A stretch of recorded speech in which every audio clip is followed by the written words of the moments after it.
തിരിച്ചടി കുരുങ്ങിക്കോളൂ എന്നുള്ളതാണ്. അമേരിക്കയുടെ സൈനിക താവളങ്ങൾക്ക് നേരെ, ഇസ്രായേലിന് നേരെ കടുത്ത ആക്രമണത്തിന് ഇറാൻ ഒരുങ്ങുന്നു എന്നുള്ളൊരു വിവരമാണ് ഇപ്പോൾ IRGSന്റെ പ്രസ്താവനയിൽ നിന്ന് വായിച്ചെടുക്കാൻ കഴിയുന്നത്. അങ്ങനെയാണെങ്കിൽ സായി വീണ്ടും കടുക്കുകയാണ് പശ്ചിമേഷ്യയിലെ സംഘർഷം എന്ന് വേണം മനസ്സിലാക്കാൻ. കാര്യം അവർക്കറിയാം, ഏതെങ്കിലും തരത്തിൽ അമേരിക്കയ്ക്ക് കീഴ്പ്പെട്ടാൽ, ഈ യുദ്ധത്തിൽ പരാജയപ്പെട്ടാൽ വരാൻ പോകുന്നത് ഷാ ഭരണകൂടമാണ് എന്നുള്ളതറിയാം. ഇതിനകം തന്നെ റസാ പല്ലവി അതിനുള്ള സൂചന നൽകിക്കഴിഞ്ഞു. ഇറാൻ മോചനത്തിലേക്ക് അടുക്കുന്നു എന്നാണ് റസാ പല്ലവി ഇപ്പോൾ പറയുന്നത്. അമേരിക്കയും അതിന് പൂർണ്ണ പിന്തുണ നൽകുന്നുണ്ട്. അതുകൊണ്ട് കീഴടങ്ങാൻ ഒരുക്കമല്ല എന്നുള്ള സൂചനയാണോ ഇപ്പോൾ IRGSന്റെ ഇസ്ലാമിക് റവല്യൂഷണറി ഗാർഡ് കോർപ്സ് എന്ന അവിടുത്തെ സൈനിക നേതൃത്വത്തിന്റെ പ്രസ്താവനയിലൂടെ നമ്മൾ മനസ്സിലാക്കേണ്ടത്? ഒരുങ്ങിയിരുന്നോളൂ, തിരിച്ചടി കുരുങ്ങുന്നു എന്നുള്ളതാണ് ഇപ്പോൾ IRGSന്റെ മുന്നറിയിപ്പ്. എങ്ങനെ വായിക്കണം? തീർച്ചയായും ഡോക്ടർ അരുൺകുമാർ, അങ്ങേയറ്റം ആശങ്കപ്പെടുത്തുന്ന ഒരു പ്രതികരണമായി തന്നെ വേണം അതിനെ കാണാൻ. ഇതുവരെ കണ്ടതല്ല, ഇനിയാണ് യഥാർത്ഥ തിരിച്ചടി വരാൻ പോകുന്നത് എന്നുള്ള കൃത്യമായിട്ടൊരു മുന്നറിയിപ്പ് കൂടിയാണ്.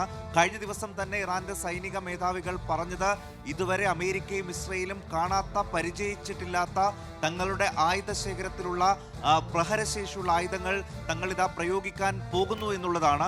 കഴിഞ്ഞ ദിവസം തന്നെ, ഇന്നലെ അതിരാവിലെ ആദ്യഘട്ടത്തിൽ നടന്ന ആക്രമണത്തിൽ തന്നെ ആയത്തുള്ള അലി ഖമൈനി കൊല്ലപ്പെട്ടിരുന്നു. ഏകദേശം 30-ലധികം ബോംബുകളാണ് അദ്ദേഹത്തിന്റെ ഈ ഓഫീസ് കെട്ടിടത്തിൽ മാത്രം പതിച്ചത് എന്നാണ് ഇപ്പോൾ പുറത്തുവരുന്ന വിവരം. തകർന്ന തരിപ്പണമായി അദ്ദേഹത്തിന്റെ ആ ഓഫീസ് കെട്ടിടം. ആ സമയത്ത് അവിടെ ഔദ്യോഗിക ജോലിയിൽ ഇരിക്കുകയായിരുന്നു ആയത്തുള്ള അലി ഖമൈനി. അപ്പോൾ അദ്ദേഹം കൊല്ലപ്പെട്ടതിന്റെ ഒരു ആദ്യ പ്രതികരണം എന്ന രീതിയിൽ തന്നെയാണ് വളരെ വേഗം ഗൾഫ് രാഷ്ട്രങ്ങളിൽ അമേരിക്കയുടെ സൈനിക ക്യാമ്പുകൾക്ക് നേരെ ഇന്നലെ നടത്തിയ ഒരു ആക്രമണം. പക്ഷേ ഇപ്പോൾ IRGC പറയുന്നത് പ്രകാരം അതൊരു തുടക്കം മാത്രമാണ്.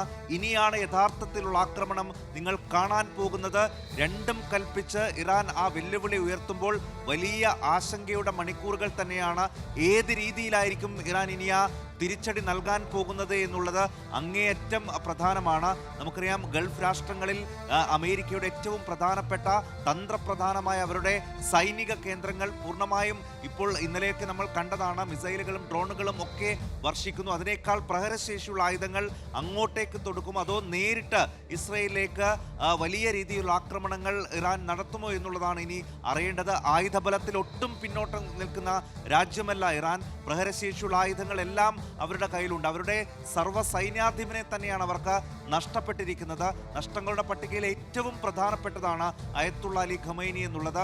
എല്ലാ ഉപാധികളും വെച്ച് എല്ലാ പ്രതിസന്ധികൾക്കിടയിലും അവരെ നയിച്ചൊരു നേതാവ് കൂടിയാണ് ആയത്തുള്ള അലി ഖമൈനി. പലതരത്തിലുള്ള ഉപരോധങ്ങൾ മൂലം ബുദ്ധിമുട്ടുന്ന ഇറാനെ ആ സമയത്തൊക്കെ നയിക്കുകയും ഒരു ഘട്ടത്തിൽ പോലും അമേരിക്കയ്ക്ക് കീഴ്പ്പെട്ട് പോകാതെ സ്വന്തം നിലപാട് തറയിൽ ഉറച്ചു നിന്നുകൊണ്ട് ആ രാജ്യത്തെ മുന്നോട്ട് നയിച്ചൊരു നേതാവ് കൂടിയാണ്. അദ്ദേഹത്തെയാണ് ഇപ്പോൾ അവർക്ക് നഷ്ടപ്പെട്ടിരിക്കുന്നത്. അപ്പോൾ അവിടെ ഒരു ഭരണമാറ്റം, ലോകത്തിലെ ഏറ്റവും ക്രൂരനായ നേതാവ് എന്നാണ് ഡൊണാൾഡ് ട്രംപ് ഇന്ന് പോലും അദ്ദേഹത്തെ വിശേഷിപ്പിച്ചത്. അങ്ങനെ അമേരിക്കയെ എന്നും വെല്ലുവിളിച്ച ഒരു നേതാവായിരുന്നു ആയത്തുള്ള അലി ഖമൈനി. 86 വയസ്സുണ്ടെങ്കിലും ആ പ്രായത്തിന്റെ തളർച്ചയൊന്നും ബാധിക്കാതെ ഇറാനെ ഇപ്പോഴും ശക്തമായി മുന്നോട്ട് നയിച്ചിരുന്ന ഒരു നേതാവ്. അവിടുത്തെ പ്രധാനപ്പെട്ട ആളുകളെയൊക്കെ മൊസാദിനെ ഉപയോഗിച്ചുകൊണ്ട് ഇസ്രയേൽ വകവരുത്തിയപ്പോഴും തളരാതെ വളരെ പെട്ടെന്ന് അതിൽ നിന്ന് ഇറാനെ തിരിച്ചു കൊണ്ടുവരാൻ കഴിഞ്ഞ ഒരു നേതാവ് കൂടിയാണ്. ആ ഒരു നേതാവിനെയാണ് ഇപ്പോൾ അമേരിക്കയും ഇസ്രായേലും ചേർന്ന് വകവരുത്തിയിരിക്കുന്നത്.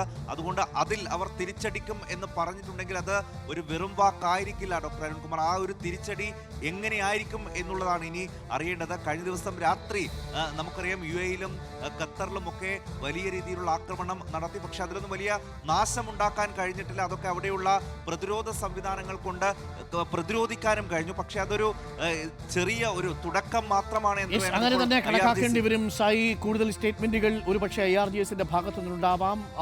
ജാഗ്രതാ നിർദ്ദേശമുണ്ട്, എല്ലാ ഗൾഫ് രാജ്യങ്ങളിലും ജാഗ്രതാ നിർദ്ദേശമുണ്ട്. ഇറാന്റെ തിരിച്ചടി എങ്ങനെയായിരിക്കും എന്നുള്ളത് നമ്മൾ ഇന്നലെ രാത്രിയിൽ കണ്ടതാണ്. അമേരിക്കയുടെ സേനാതാവളങ്ങളെയാണ് പ്രധാനമായിട്ടും ലക്ഷ്യം വെച്ചത്. മിഡിൽ ഈസ്റ്റിലുള്ള സേനാതാവളങ്ങളാണ് ആക്രമണത്തിനിരയായത്. അതിൽ തന്നെ ബഹ്റിൻ നടന്ന ആക്രമണങ്ങൾ നമ്മൾ നേരത്തെ എണ്ണി പറഞ്ഞിരുന്നു. ഇറാഖ് ടവറടക്കം ഇന്നലെ ആക്രമണത്തിന് വിധേയമാവുന്നതും കണ്ടു. അതായത് ജനവാസ മേഖലകളിലേക്ക് കൂടി ഡ്രോണുകളും മിസൈലുകളും ഇന്നലെ ബഹ്റിനിലേക്ക് അയക്കുന്നതും നമ്മൾ കണ്ടു. എന്നാൽ ഇപ്പോൾ വീണ്ടും ഒരു തിരിച്ചടിക്ക് തയ്യാറെടുത്തുള്ളൂ എന്ന് പറയുമ്പോൾ തീർച്ചയായിട്ടും മിഡിൽ ഈസ്റ്റിലുള്ള അവർ ജാഗ്രതയോടുകൂടി കുറച്ചുകൂടി സുരക്ഷിതരായി തന്നെ ഇരിക്കുക എന്നുള്ളതാണ് ഈ ഘട്ടത്തിൽ നമുക്ക് പറയാനുള്ളത്.